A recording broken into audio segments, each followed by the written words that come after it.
I don't think I've had this much fun with a sequel, let alone a game, in about nearly a decade, which is quite insane to say since Assassin's Creed came out like 11, 12 years ago.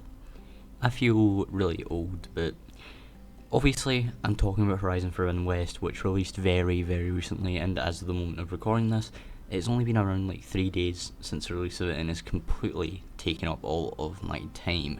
Obviously I've taken breaks to work on future videos, but this is also a video I'm working on, and I do plan to have a big review retrospective video done and created when I eventually finish the game.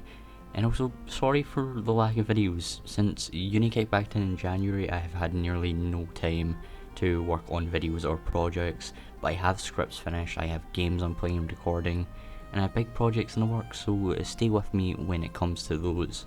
But Horizon Forbidden West, so far all I can say is, holy shit, this is a great game.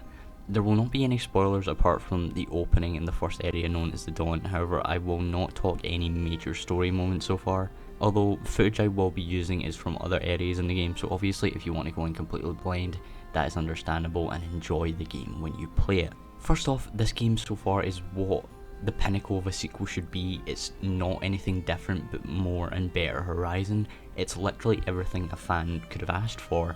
And it's nice to see, because when you see sequels, you see them change it up, you see them try to evolve it for the sequel to drag old fans back in and bring in new fans, but in the execution of that, they usually end up completely isolating one section of the fan base, and Horizon doesn't really do that.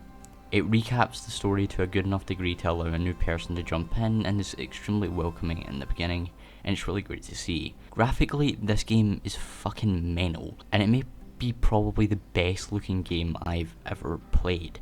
I personally play it on performance mode on my PS5, but recently I have shifted to a resolution mode just to see how it is, because getting used to 30 frames again is, it hurts, it's painful.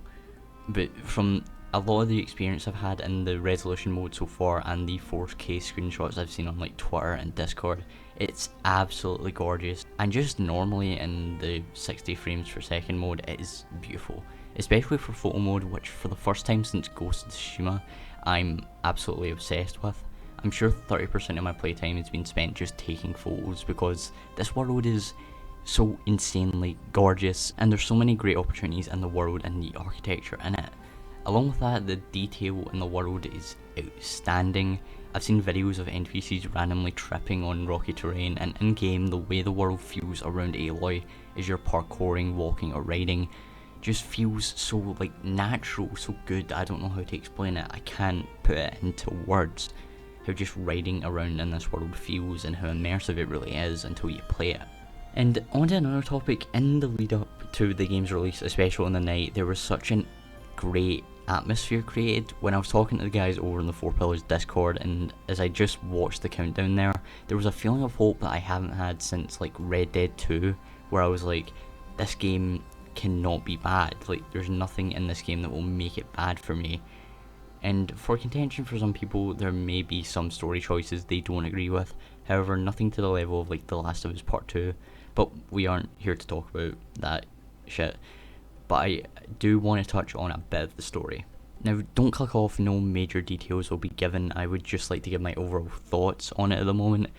In Horizon Zero Dawn, a lot of story beats I wanted to be touched on weren't done enough, and other aspects I felt couldn't be put into a sequel, such as the same level of mystery and the evolving character of Aloy and her former isolation, as while it was a focus in terms of part of her character arc in the first game, the first game's main focus was helping Aloy completely flip the ideals she's been forced to grow up in due to the isolation and the Nora. However, with this game, her arc is more so her past of isolation and now the fact she has the fate of the world on her shoulders colliding and forming a story that really shows Aloy being human and flawed, and I extremely appreciate that.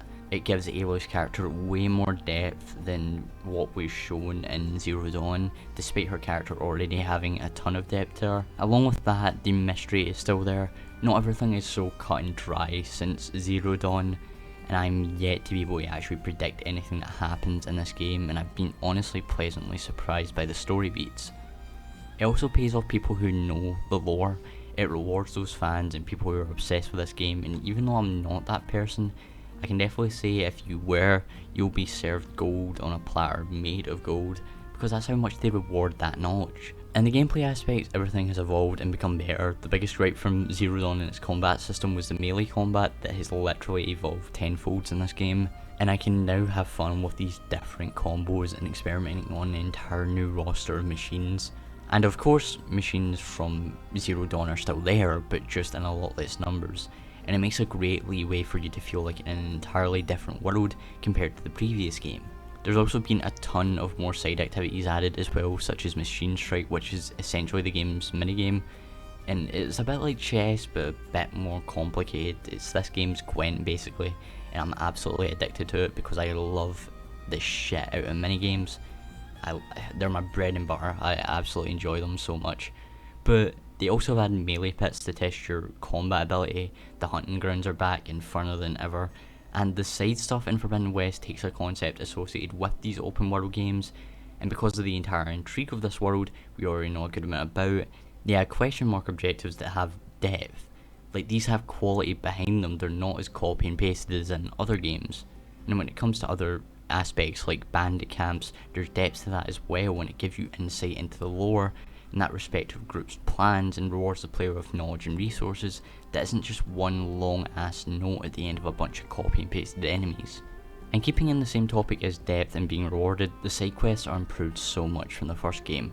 I'd almost say they were Witcher 3 level of quality, but not even the Witcher 3 side quest had this much impact in the world, apart from being outside the main story. Your deeds are brought up, people know what you've been doing, it feels like you're actually helping out the world by doing these things.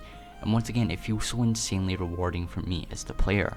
And to just keep in the line of improvements from the first game, the animations are actually human-like, and they have a lot more cinematic feel, which I think is a choice that really helps out the game's more improved style.